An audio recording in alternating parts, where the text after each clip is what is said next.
Hello dear friends, आज हम बात करेंगे यूपी आरओ एआरओ 2021 के संबंध में। आप में से बहुत से छात्रों ने अभी हाल ही में यूपी पीसीएस प्री परीक्षा दी है। आशा करते हैं आपकी परीक्षा अच्छी गई होगी। जिन छात्रों की परीक्षा बहुत अच्छी नहीं गई या उनका स्कोर बॉर्डर पर है और उन्हें डाउट है कि उनकी प्री परीक्षा क्वालिफाई होगी या नहीं, तो वे ऑफिशियल आंसर की का वेट करें, बहुत परेशान ना हो। यूट्यूब पर जो तथाकथित बहुत सही आंसर की अपलोड की गई हैं उनमें भी खामियां हैं। ऑफिशियल आंसर की जब आएगी तो आप देख पाएंगे कि कम से कम 5 से 6 प्रश्न का वेरिएशन आ रहा है।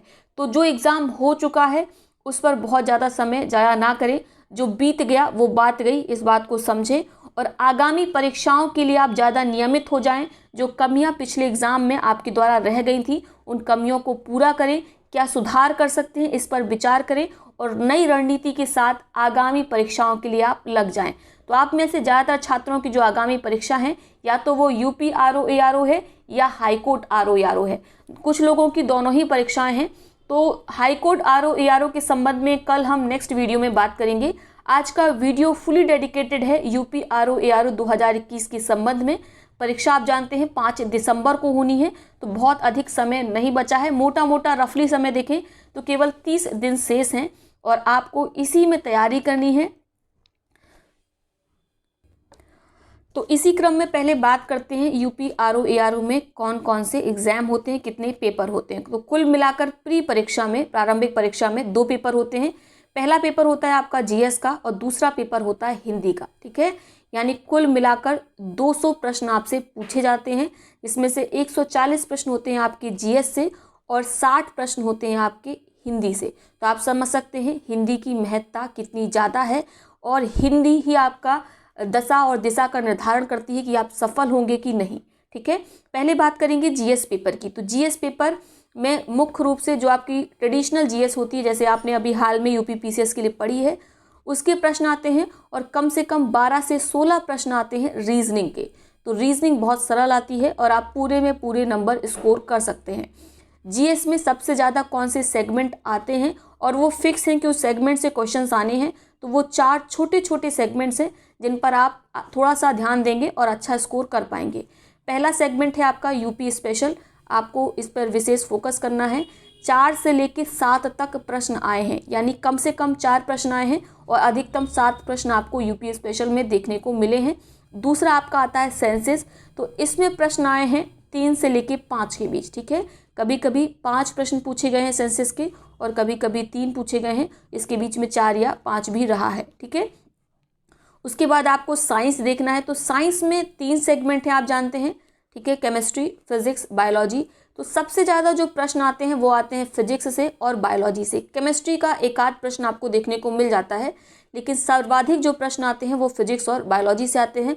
फिजिक्स के भी आपको 3 से 4 क्वेश्चन देखने को मिल जाते हैं। इतने ही क्वेश्चन आपको बायोलॉजी में देखने को मिल जाते हैं। 1 या 2 प्रश्न आपको केमिस्ट्री से देखने को मिलते हैं। तो साइंस सेगमेंट से कुल मिलाकर 10 प्रश्न आते हैं, कभी कभी 8 से 10, 8 भी रहते हैं। तो 8 से 10 के बीच में प्रश्न आते हैं। तो साइंस पर आपको विशेष फोकस करना है और इसके लिए क्या करेंगे, जो लूसेंट आती है साइंस की, आप उस पर अधिक फोकस करेंगे, वो आपको इसमें मदद करेगी। ठीक है, हमारा जो नेक्स्ट सेगमेंट है वह है एनवायरनमेंट। ठीक है, एनवायरनमेंट से भी 3 से 4 प्रश्न परीक्षा में पूछे ही जाते हैं और एनवायरनमेंट के लिए केवल आपको जो लूसेंट की पुनरावलोकन आती है उसे ही सॉल्व कर लेना है, उससे ही आपका काम बन जाएगा। ठीक है, नेक्स्ट आपका बचता है करंट अफेयर्स। तो करंट अफेयर आपको पिछले 6 महीने के रट्टा मार लेने हैं और करंट अफेयर में कम से कम 25 से 27 प्रश्न पूछे गए हैं और हर बार इतने प्रश्न पूछे जाते हैं। एक बात और, जो यूपी आरओ एआरओ का एग्ज़ाम होता है, अगर उसको यूपी पीसीएस से कंपेयर करें तो ये ज़्यादा फैक्चुअल होता है। ठीक है, इसमें फैक्ट ज़्यादा पूछे जाते हैं, एनालिटिकल क्वेश्चन बहुत कम आते हैं। क्लियर हो गया। अब बात करते हैं जीएस के ट्रेडिशनल सब्जेक्ट्स की। ठीक है, और जो बड़े सब्जेक्ट हैं, ट्रेडिशनल तो सभी हैं, लेकिन जो ट्रेडिशनल और बड़े सब्जेक्ट हैं, जैसे आपका हिस्ट्री हो गया, पॉलिटी हो गई, ज्योग्राफी हो गया और इकोनॉमिक्स हो गया। तो आपको हिस्ट्री के लिए, हिस्ट्री पर में ज़्यादा प्रश्न पूछे जाते हैं जोड़े मिलाने के लिए। राज्य की राजधानियाँ, ठीक है, किस राजा को कौन सी उपाधि मिली, युद्ध कौन कौन से उनके बीच लड़े गए, इसमें जोड़े मिलाने के लिए सबसे ज़्यादा प्रश्न आते हैं। और दूसरे जो प्रश्न आते हैं वो आते हैं क्रम से लगाने को। आप देखेंगे आरओ एआरओ में इसी प्रकार के प्रश्न पूछे गए हैं। तो जब आप पढ़ेंगे तो इसी प्रकार से आपको पढ़ना है। हालांकि जीएस आप लगातार अभी यूपी पीसीएस के लिए पढ़ रहे थे, तो आपको उसी को रिवीजन मोड में रखना है, ठीक है, उसमें डाउन नहीं जाना है, आपको उसी को रिवीजन मोड में रखना है। पॉलिटी में जो प्रश्न पूछे जाते हैं, आर्टिकल भाग से खूब प्रश्न पूछे जाते हैं, ठीक है। उसके बाद president, supreme court, high court और केंद्र राज्य संबंध से प्रश्न अधिक बनते हैं, तो इन पर आप फोकस करेंगे। इसके साथ जितने भी संविधान संशोधन हुए हैं उनमें क्रम लगाने को कई बार आ जाता है, जो चर्चा में रहे। इसके साथ जो कमेटी रही है, ठीक है, उनको भी आप क्रम से लगाने के लिए पढ़ लेंगे। हालांकि मेरे द्वारा सीरीज चलाई जाएगी यूट्यूब पर, जिसमें हम सबसे महत्वपूर्ण क्वेश्चंस को, जो कि घटना चक्र के रहेंगे, ठीक है, घटना चक्र पुनरावलोकन के जो महत्वपूर्ण क्वेश्चन है, तो थोड़ा सा टफ क्वेश्चन है, जिन्हें भूलने के चांसेस ज़्यादा होते हैं, प्रायिकता ज़्यादा होती है, उन सवालों को हम सॉल्व करेंगे, ठीक है। तो आप उसको ज़रूर फॉलो करिएगा। दूसरा, आपको क्या पढ़ना है ज्योग्राफी में, तो जब भी आप ज्योग्राफी पढ़ेंगे तो अपने पास एटलस रखेंगे। जैसा मैंने बताया, फैक्चुअल क्वेश्चन आता है, तो फैक्चुअल रटना उस समय तो आसान लगता है, लेकिन परीक्षा के समय पर वो याद नहीं रहता है। लेकिन अगर आपने मैपिंग कर रखी है एटलस का प्रयोग करके, तो आपको ज्योग्राफी याद रहेगी। और इसके भी अच्छे खासे प्रश्न आते हैं, 14 से लेकर 16 प्रश्न आपको ज्योग्राफी से मिल जाते हैं, तो इस पर आप फोकस करेंगे, ठीक है। नेक्स्ट बचता है आपका इकोनॉमिक्स। इसमें आपको मुख्य रूप से करंट पर फोकस करना है, यानी आपको बजट देख लेना है, जो भी आर्थिक क्षेत्र की नई घोषणाएं हैं, पॉलिसीज़ हैं, उन पर ध्यान देना है। योजनाओं को जरूर देखेंगे, एक प्रश्न योजना का आएगा और वो होगा आपका जोड़े मिलाने के लिए, या 4 आपको दे रखे होंगे, उसमें से आपको ऑड फाइंड करना होगा, ठीक है। तो इस तरह का प्रश्न आपको इकोनॉमिक्स में मिलेगा। और जो आपकी बेसिक इकोनॉमिक्स होती है, उसके लिए आप केवल जो लूसेंट की जीएस वाली होती है, जिसमें 12 से 13 पेजेस में दे रखा है, आप उतना पढ़ लेंगे तो भी आपका काम चलेगा, ठीक है। तो आरओ एआरओ में जो प्रथम प्रायिकता पे आपको किताब रखनी है, ठीक है, प्रायिकता नहीं कहेंगे, प्रथम आपको प्राथमिकता पर जो किताब रखनी है वो लूसेंट है, चाहे वो जीएस की लूसेंट हो या साइंस की। इनको आप प्रायोरिटी से पढ़ेंगे। जैसा मैंने बताया, पेपर फैक्चुअल होता है, तो ये सारे फैक्ट आपके कवर हो जाएंगे। अब सबसे महत्वपूर्ण जो हमारा सेगमेंट है वो रीजनिंग है जीएस में, ठीक है, क्योंकि रीजनिंग बहुत सरल आती है, बहुत कम मेहनत करके भी आप इसमें सारे नंबर स्कोर कर सकते हैं। मिनिमम 12 प्रश्न आए हैं, अधिकतम 17 आए हैं, ठीक है, 17 या 16 प्रश्न आए हैं। और देख लेते हैं कौन कौन से टॉपिक आते हैं। तो ये रीजनिंग के वो टॉपिक्स हैं जो सबसे ज़्यादा रिपीटेड हुए हैं। इनके अलावा भी कुछ और टॉपिक्स से भी प्रश्न पूछे गए हैं, लेकिन ये टॉपिक हर एग्ज़ाम में ज़रूर कवर होते हैं, हर वर्ष की परीक्षा में ज़रूर कवर किए जाते हैं। आपको एज रिलेटेड एक प्रश्न देखने को मिलेगा ही मिलेगा, डायरेक्शन यानी दिशा संबंधी आपको प्रश्न एक देखने को मिलेगा ही मिलेगा, ब्लड रिलेशन का भी आपको एक प्रश्न मिलेगा। कोडिंग डिकोडिंग के 3 से 4 प्रश्न आते हैं और महत्वपूर्ण है, ठीक है, और कोडिंग डिकोडिंग सबसे आसान होती है। नंबर सिस्टम से भी आपको कम से कम 3 से 4 प्रश्न देखने को मिलेंगे। सबसे पहले तो मिसिंग सीरीज़ वाला प्रश्न आता है, ठीक है, और मिसिंग सीरीज़ के अलावा मिसिंग मैट्रिक्स वाला, मैट्रिक्स बनी होती है, उसमें कोई 1 नंबर मिसिंग होता है या 2 नंबर मिसिंग होते हैं, आपको वो सही करना होता है। और जो इसमें एक और नंबर सिस्टम में प्रश्न आता है, वह आता है ऑड फाइंड करने के लिए। एक सीरीज आपको दे रखी है, उसमें लिखा होता है इस सीरीज़ में कौन सा नंबर ऑड है। तो इस तरह के प्रश्न आपको नंबर सिस्टम में देखने को मिलते हैं। एक क्वेश्चन आपको वेन डायग्राम से मिलेगा, ठीक है, किस तरह का, जैसे मान लीजिए न्यूज़पेपर ए है, न्यूज़पेपर बी है, तो अगर कहा जाए कि 30 जो हैं वो न्यूज़पेपर ए को पढ़ते हैं, 25 न्यूज़पेपर बी को पढ़ते हैं, और ऐसे 10 हैं जो ए और बी दोनों न्यूज़पेपर को पढ़ते हैं, और 5 ऐसे हैं जो ना ही न्यूज़पेपर ए को पढ़ते हैं ना ही बी को पढ़ते हैं, तो कुल संख्या आपको बतानी है। इस तरह के प्रश्न वेन डायग्राम से सॉल्व होते हैं। तो कई बार वेन डायग्राम बनाकर पूछा जाता है, कई बार प्रश्न को भाषा में लिख दिया जाता है, वेन डायग्राम आपको खुद ड्रॉ करके आपको उसका आंसर निकालना होता है। तो बहुत सरल से सवाल आते हैं। एक क्वेश्चन कैलेंडर का फिक्स है और बहुत कठिन कैलेंडर का सवाल नहीं आता है, बहुत सरल आता है। तो अगर आप यूट्यूब पर 1-2 वीडियो देख लेंगे कैलेंडर संबंधी, तो आप इसे आसानी से सॉल्व कर पाएंगे। जो नेक्स्ट हमारा क्वेश्चन आता है रीजनिंग में, वह होता है नंबर आपको काउंट करने होते हैं, कितने स्क्वायर हैं, कितने ट्रायंगल हैं दिए गए डायग्राम में, तो ये भी आसान होता है, ठीक है। और एक क्वेश्चन मैंने देखा है मंकी और पोल वाला, कि एक मंकी पोल पर चढ़ रहा है, वो 2 मीटर चढ़ता है तो आधा मीटर नीचे खिसक आता है, तो 15 मीटर की दूरी कितने समय में तय करेगा। इस प्रकार के प्रश्न परीक्षा में हर बार पूछे गए हैं और ये सबसे महत्वपूर्ण सेगमेंट है। इसके अलावा भी प्रश्न आते हैं और उसको आप रीजनिंग की तैयारी कैसे करेंगे, तो आप रीजनिंग में एक दिन डिसाइड कर लीजिए कि आज आपको मिसिंग नंबर वाले क्वेश्चन सॉल्व करने हैं। तो आप अपने सामने रखेंगे यूपी पीसीएस आरओ की जो प्रीवियस ईयर क्वेश्चन पेपर की बुकलेट आती है, ठीक है, शिल्पी पब्लिकेशन की भी आती है और यूथ की भी आती है, और अब शायद घटना चक्र ने भी उसको पब्लिश किया है, तो आप देख सकते हैं उनमें से कोई एक बुक ले लेंगे और सारे मिसिंग नंबर के जितने भी क्वेश्चन आए हैं उन सबको आप एक दिन बैठ के सॉल्व करेंगे। आपको रोज कम से कम आधा घंटा रीजनिंग के लिए देना है, क्योंकि रीजनिंग में 12 से 16 प्रश्न आ रहे हैं और ये आपके सिलेक्शन में महत्वपूर्ण भूमिका निभाते हैं। जीएस तो लगातार आप पढ़ ही रहे हैं, जीएस में स्कोर करने का एक अपनी लिमिट होती है कि आप इतने ही स्कोर कर सकते हैं, ठीक है। दूसरा क्या होता है, जीएस की अगर प्रश्नों की प्रकृति बदल जाती है तो भी स्कोर डाउन आ जाता है, लेकिन रीजनिंग है, हिंदी है, ठीक है, यूपी स्पेशल है, इनकी प्रकृति कठिन नहीं हो सकती, ये सरल ही रहेंगे। लेकिन इसके लिए ज़रूरी है कि आप इन्हीं टॉपिक्स पर ज़्यादा फोकस करें जो आपके हाथ में है। तो आपको रीजनिंग रोज़ आधा घंटा पढ़नी है और आपको सारे प्रीवियस ईयर क्वेश्चन पेपर लगा लेने हैं, ठीक है। मैंने यूपी पीसीएस में भी बोला था कितने सारे सरल सवाल थे उसमें, पेपर सरल नहीं था लेकिन टफ भी नहीं था, पेपर मॉडरेट था, ठीक है, मिला जुला था। और अगर आपने ईमानदारी से प्रीवियस ईयर क्वेश्चन पेपर लगाए होते और थोड़ी सी मेहनत की होती, करंट अफेयर सही से पढ़ा होता और एग्ज़ाम के दिन दिमाग को स्थायी रख के अगर आपने पेपर सॉल्व किया होता, तो आराम से, मैं बता रही हूँ आपको, 88 प्लस जो है क्वेश्चन वो स्कोर हो रहे हैं, ठीक है। लेकिन कहीं ना कहीं आपसे भी खामियां रही हैं और अब समय है कि आप उसी कमी को ना दोहराएं, अपने आप में सुधार करें। अब सबसे ज़रूरी बात करते हैं हम हिंदी की, ये सबसे महत्वपूर्ण है और यही डिसाइड करता है कि आप परीक्षा में पास होंगे या नहीं, ठीक है। 140 जीएस में आप बहुत अच्छा पढ़ेंगे तो आप स्कोर कर पाएंगे 80 से 85, ठीक है, जो बिल्कुल सच बात है क्योंकि पेपर बहुत फैक्चुअल होता है, ठीक है। ऐसा नहीं है कि इसके ऊपर स्टूडेंट स्कोर नहीं करते हैं, लेकिन मैं ऑन एन एवरेज बता रही हूँ, ऑन एन एवरेज आप 80 से 85 स्कोर कर सकते हैं।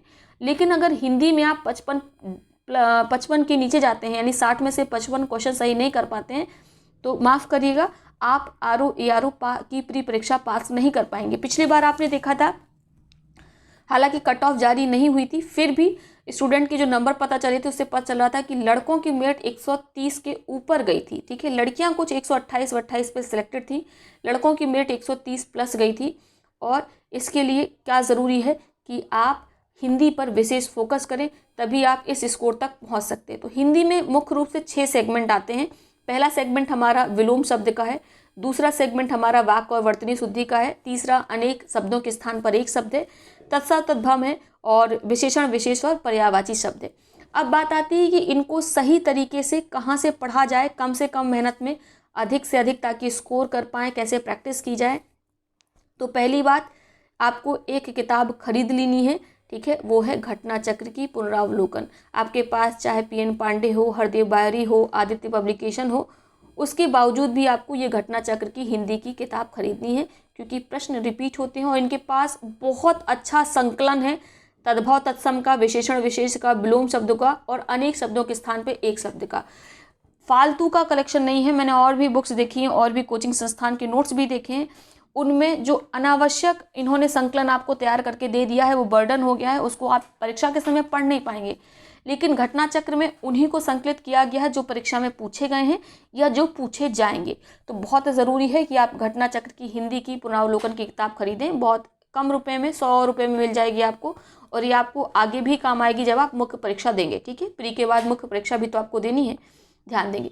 घटना चक्र में क्या अच्छा नहीं दिया है, तो पर्यायवाची अच्छे नहीं दे रखे हैं, पर्यायवाची बहुत कम दी है, 1 या 2 पेज में इसको ख़त्म कर दिया है। तो पर्यायवाची के लिए आप आदित्य पब्लिकेशन की किताब को प्रेफर करेंगे, जो ब्लैक एंड वाइट आती है, आप उसे पढ़ेंगे, ठीक है। दूसरी बात, हरदेव बाहरी किताब में कई गलतियां हैं, और जब भी किसी भी किताब को पढ़ें तो थोड़ा सा अपने बुद्धि को खोल कर पढ़ें। हरदेव बाहरी में आपको वर्तनी की अशुद्धि मिलेंगी, और जो इसको ऑथेंटिक किताब बोल रहा है कि नहीं इसमें सब सही है, तो मैं उसको आप बता भी सकती हूँ कि किस किस पेज में क्या गलतियाँ हैं, ठीक है। आदित्य पब्लिकेशन में भी आपको वर्तनी अशुद्धि मिलेगी, तो उसके लिए मैंने केवल आपको आदित्य पब्लिकेशन से पर्यायवाची पढ़ना है, बाकी सब आपको पढ़ना है घटना चक्र से, इसमें मिस्टेक्स नहीं है, ठीक है। सिंगल मिस्टेक्स मुझे तो नहीं मिली, और काफ़ी अच्छी किताब है, बिल्कुल एग्ज़ाम ओरिएंटेड है। आरओ जैसा आपसे चाहता है उसी प्रकार का नोट्स इसमें दिया गया है, तो आप इसी से पढ़ेंगे। हिंदी को आपको रोज़ कम से कम 2 घंटा पढ़ना है।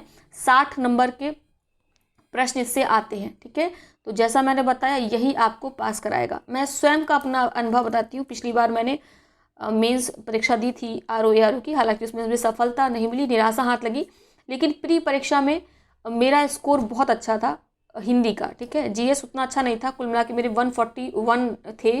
ठीक है, 200 में, और मेरा जो GS था मैंने 59 स्कोर किया था। एक क्वेश्चन मैंने छोड़ा था वाक्य शुद्धि वाला, ठीक है, वो मुझे नहीं आ रहा था, बाकी मैंने 59 अटेम्प्ट किए थे, पूरे में पूरे सही थे। तो मैं यहाँ पे ये नहीं बताना चाहती कि मेरी हिंदी बहुत अच्छी है, मैं ये बताना चाहती हूँ कि अगर आपका GS का पेपर बहुत अच्छा नहीं गया है, उसके बावजूद भी आप सिलेक्शन केवल हिंदी के बलबूते पर प्री में पा सकते हैं, और यही मेरे साथ हुआ। कहीं ना कहीं इसने मुझे बहुत ज़्यादा प्लस किया, कॉन्फिडेंस था मुझे। ठीक है, जबकि मेरा GS का पेपर बहुत अच्छा नहीं हुआ था, उसके बावजूद मुझे कॉन्फिडेंस था कि ठीक है, मैंने हिंदी में बहुत अच्छा किया है तो मुझे उसका बेनिफिट मिलेगा, और बेनिफिट मिला मुझे। ठीक है, तो या तो आपकी GS बहुत अच्छी हो, और बहुत अच्छी इन द सेंस कि आप 140 में 95 प्लस स्कोर कर पाएँ, तो आप हिंदी पर बहुत ज़्यादा चाहें तो फोकस ना करें, लेकिन ये बहुत बड़ी भूल होगी। हिंदी को आपको फोकस ही करना है। दूसरा, बहुत से छात्र होते हैं जो कहते हैं कि हिंदी बहुत सरल सब्जेक्ट है, इसे हम एक परीक्षा के 10 दिन पहले पढ़ लेंगे, 15 दिन पहले पढ़ लेंगे, या 1 सप्ताह पहले पढ़ लेंगे। तो ऐसी भूल मत करिएगा, ये अपने आप में एक आत्मघाती प्रहार होगा स्वयं के लिए। ठीक है, तो ये आपको गलती नहीं करनी है, आपको हिंदी अभी से शुरू करनी है। आप चाहे तो GS को किसी दिन किनारे रख सकते हैं कि ठीक है आप बहुत थक गए हैं और आप GS नहीं पढ़ना चाहते तो मत पढ़िए, लेकिन हिंदी आपको रोज़ पढ़नी है। और दूसरी चीज़, हिंदी को कैसे पढ़ेंगे, तो थोड़ा समय लगेगा, लेकिन कॉपी पेन लेके पढ़ेंगे, लिख लिख के पढ़ेंगे। जब भी आप चाहे कुछ भी पढ़ रहे हो, चाहे विलोम शब्द पढ़ रहे हो, पर्यायवाची पढ़ रहे हो, अनेक शब्दों के स्थान पर एक शब्द पढ़ रहे हो, वर्तनी पे बेहद ध्यान देंगे। तो इससे जो आपकी वर्तनी शुद्धि के जो 3-4 प्रश्न आते हैं वो आपके गलत नहीं होंगे, वो आपको ऐसे ही तैयार होते जाएंगे। ठीक है, साथ में उच्चारण पर भी बहुत ध्यान देना है। हम जैसा उच्चारण करते हैं उसी प्रकार से लिखते हैं। ठीक है, उसी प्रकार से समझते हैं। तो वर्तनी और उच्चारण पर आपको ध्यान देना है, साथ में लिख लिख कर पढ़ना है। उसके साथ जो आप जब घटना चक्र की पुनरावलोकन लेंगे तो जितने उसमें previous year question paper exercise के लिए दिए हैं, प्रैक्टिस के लिए दिए हैं, आप उन सभी प्रश्नों को सॉल्व करेंगे। और सारा आपको एक और ध्यान देना है, ठीक है, जो कंप्रिहेंसिवली आपको हेल्प करेगा, वो जैसे प्रीवियस ईयर क्वेश्चन पेपर आपको ज़रूर लगाने हैं, लेकिन अभी उसको होल्ड ऑन करेंगे। ठीक है, GS का आप लगाते रहेंगे, हिंदी के प्रीवियस ईयर क्वेश्चन पेपर को होल्ड करेंगे। इसको कब लगाएंगे? आप लगाएंगे 22 नवंबर के बाद। कब लगाएंगे? 22 नवंबर के बाद आप इसे सॉल्व करेंगे, और 22 नवंबर तक आपको सुनिश्चित कर लेना है कि आप एक बार पूरा GS पढ़ चुके हैं, यानी एक बार गो थ्रू हो चुकी हूँ हिस्ट्री से, एक बार गो थ्रू हो चुकी हूँ आप ज्योग्राफी से, एक बार गो थ्रू हो चुकी हूँ UP स्पेशल से। ये 22 नवंबर तक आपको सुनिश्चित करना है। 22 नवंबर के बाद आप केवल रिवीजन करेंगे। क्या करेंगे? केवल रिवीजन करेंगे। ठीक है, और टेस्ट लगाएंगे। टेस्ट किसी कोचिंग संस्थान के आप ज्वाइन करना चाहें तो कर सकते हैं, हालांकि मैं आपको सलाह दूंगी जो फुल टेस्ट वाले कोचिंग संस्थान जो चला रहे हैं, यूट्यूब पर चैनल चला रही हैं, उसे अब इस अंतिम समय में ज्वाइन ना करें। हिंदी के पेपर बहुत वाहियात रहते हैं, नहीं कहना चाहिए किसी को, लेकिन अच्छे नहीं रहते हैं, और उनका प्रयास रहता है कि ज़्यादा से ज़्यादा कठिन सवालों का उसमें संकलन करें। उसमें गलतियाँ भी रहती हैं आंसर्स में, और वो आपको कहीं ना कहीं डिस्टर्ब करते हैं। ठीक है, परीक्षा में कठिन सवाल नहीं आते हैं, ऐसा नहीं है कि परीक्षा में सारे सवाल कठिन आते हैं, लेकिन कोचिंग संस्थान यही प्रयास करते हैं कि लड़का कम से कम सॉल्व कर पाएगा तो उसे लगेगा कि हाँ यार इनकी आंसर की सही है, लेकिन ऐसा नहीं है। ठीक है, तो वो नहीं ज्वाइन करें। आप ऐसे ग्रुप्स को ज्वाइन कर सकते हैं, ऐसे बैचेस को ज्वाइन कर सकते हैं जो आपकी तैयारी में मदद करें, जो आपको गाइड कर रहे हैं, डे टू डे आपको बता रहे हैं कि आपको आज ये पढ़ना है, आपको आज ये पढ़ना है, आपको आज ये टेस्ट लगाना है, आपको आज वो टेस्ट लगाना है। ठीक है, जो आपकी डे टू डे मदद करें, ठीक है, आपको गाइड करें, आपके आने वाले जो पाथ है जो आपको तय करना है, ठीक है, 5 दिसंबर तक, उसमें आपको शेपअप करें। ठीक है, उसमें आपको गाइडेंस दें, उस तरह के बैचेस को आप ज्वाइन कर सकते हैं। दूसरा चीज़ एक और फोकस करना है, वीडियो बहुत लंबा और बोरिंग हो रहा है लेकिन प्लीज़ पूरा सुन लें। क्या करेंगे? हर सब्जेक्ट्स के जो भी आप सब्जेक्ट पढ़ रहे हैं, 3-3 पेज को A4 शीट्स जो आती है ना, उसे स्टेपल करके कॉपी बना लीजिए। जब आप हिस्ट्री पढ़ रहे हो या प्रीवियस ईयर क्वेश्चन पेपर लगा रहे हो, हिस्ट्री का सेगमेंट आ गया, आपको कोई क्वेश्चन लगता है कि आपको नहीं आता है, कोई जोड़े मिलाव आ गया आपको नहीं आता है, कोई क्रोनोलॉजिकल ऑर्डर आ गया और आपको लगता है आपको नहीं आता है या आता है लेकिन बाद में भूल सकता है, तो आप उसको उस कॉपी में नोट कर लेंगे। ऐसा आपको हर सब्जेक्ट में करना है और ऐसा ही आपको हिंदी में भी करना है। ठीक है, तो आपके पास एक पतली सी कॉपी तैयार हो जाएगी सारे सेगमेंट को जब आप मिला देंगे, और ये कॉपी आपको हेल्प करेगी 22 नवंबर के बाद रिवीजन करने में, ठीक है। एग्ज़ाम के 2 दिन पहले भी आप ना पूरा का पूरा रिवाइज कर सकते हो, और वो रिवाइज कर सकते हो जो आपको भूल रहा था, तो ये आपको ऐड ऑन करेगा, ठीक है। दूसरा एक और जानकारी है पेड बैचेस को लेके, ठीक है। ये हमने मोटा मोटा पढ़ लिया, इसके बाद भी आपकी कोई क्वेरी बचती है तो आप प्लीज़ कमेंट बॉक्स में पूछें, सारा आंसर आपको किया जाएगा, ठीक है। जितना बड़ी बड़ी बातें करने से अच्छा था जो सिंपल सिंपल सबसे ईजी तरीका होता है बताने का, मैंने उस तरीके से बताने का प्रयास किया है। फिलहाल आप बात करते हैं पेड बैचेस की। तो इसी चैनल के माध्यम से पेड बैचेस चलाए जा रहे हैं, ठीक है, और मुख्य रूप से इस समय फोकस किया जा रहा है हिंदी पर। क्यों? क्योंकि अभी आप हाल में ही जीएस पढ़कर आए हैं, पीसीएस के लिए आपको उसको रिवीजन मोड पर ही रखना है, लेकिन ऐसा नहीं है कि जीएस नहीं चल रही है, साथ में जीएस भी चल रही है, लेकिन हिंदी पर अधिक फोकस है, ठीक है। हिंदी में आपको पीडीएफ उपलब्ध कराई जाती है कि आपको ये पढ़ना है, और उसका बाद में क्विज होती है, ये आप समझ पा रहे हैं। जीएस में आपको सेगमेंट डिवाइड कर दिया, यानी कि हिस्ट्री में एंशिएंट हिस्ट्री 2 पार्ट में होगी, एक पूरे पार्ट से एक दिन क्विज होगी, ठीक है, एंशिएंट के, और जो रिमेनिंग आपका एंशिएंट का पार्ट होगा उसकी कुछ नेक्स्ट डे होगी। तो इस प्रकार से पूरा एंशिएंट हिस्ट्री हमने कवर करने की कोशिश की है एक दिन में, और इतनी जल्दी इतने कम समय में इसलिए क्योंकि 30 ही दिन बचे हैं, हमें सारे सब्जेक्ट कवर करने हैं। दूसरा, आप अभी यूपी पीसीएस के लिए पढ़ के आए हैं, तो मुझे लगता है कि एक दिन में आधी एंशिएंट कवर हो सकती है, ठीक है। साथ में हम प्रीवियस ईयर क्वेश्चन पेपर को भी सॉल्व करा रहे हैं, ठीक है। तो आप चाहें तो पेड बैचेस ज्वाइन कर सकते हैं, निश्चय ही आपको इससे लाभ होगा। और बहुत से बच्चे यूपी पीसीएस कार्यक्रम से भी जुड़े हुए थे, वे लगातार जुड़े हुए हैं, उन्होंने आरओ एआरओ के लिए भी एनरोल किया है। तो अगर आप चाहते हैं कि आपको एक सही गाइडेंस मिले, आप सही तरीके से पढ़ते रहें, आरओ एआरओ प्री परीक्षा पूरी तरीके से 100% श्योरिटी के साथ पास करें, तो उसके लिए आप पेड बैच ज्वाइन कर सकते हैं। लेकिन बिना किसी बड़ी बात किए हुए बहुत क्लियर कहूँगी, पढ़ना आप ही को होता है। कोई भी कोचिंग संस्थान हो, टीचर हो, या आपका मित्र हो, दोस्त हो, वो केवल आपको गाइड कर सकता है, ठीक है। मेहनत आपको ही करनी होती है, बस फ़र्क पड़ता है कि कोई गाइड आपको कैसे कर रहा है। कोई गाइड आपको बिल्कुल सही पाथ पर कर रहा है, या केवल ये दिखाने के लिए कर रहा है कि हाँ हमारा गाइडेंस बहुत अच्छा है, ठीक है। कुछ चीज़ें हवा हवाई होती है ना, तो हवा हवाई गाइडेंस नहीं मिलेगा इस ग्रुप में। आपको गाइडेंस ऐसा मिलेगा जो परीक्षा के लिए बिल्कुल सटीक है। तो आप ज्वाइन कर सकते हैं, इसके लिए आप 8765655103 पर कांटेक्ट करेंगे। कांटेक्ट कैसे करेंगे? या तो आप व्हाट्सएप मैसेज करेंगे या टेलीग्राम मैसेज करेंगे, कॉल नहीं करेंगे, ठीक है। और इसके लिए आप टेलीग्राम चैनल भी ज्वाइन कर लीजिए, जिसका लिंक आपको डिस्क्रिप्शन बॉक्स में मिल जाएगा, या टेलीग्राम पर जाकर आप सर्च करेंगे स्टडी विन और आपको वो चैनल मिल जाएगी। स्टडी विद रागनी मैम भी सर्च करेंगे तो भी आपको चैनल मिल जाएगी, ठीक है। तो इसको ज्वाइन कर लेंगे। और ये आज हमने बात कर ली कि आपको किस किस टॉपिक पे ज़्यादा फोकस करना है, ठीक है।